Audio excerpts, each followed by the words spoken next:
जनसंवाद खबर में आपका स्वागत। स्टेट बैंक ऑफ इंडिया के 68वें स्थापना दिवस के मौके पर घोसी बैंक के शाखा प्रबंधक ने किया पौधारोपण, लोगों को पेड़ पौधे के बताए गुण।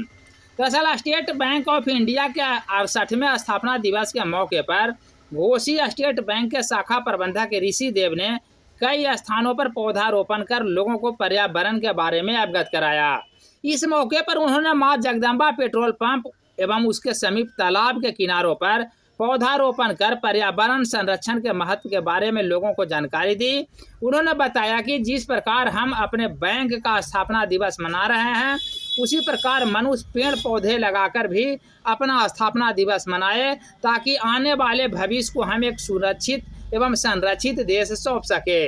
इस मौके पर अमथुआ पंचायत के पूर्व मुखिया परमिला देवी समेत कई गणमान्य लोग मौजूद थे।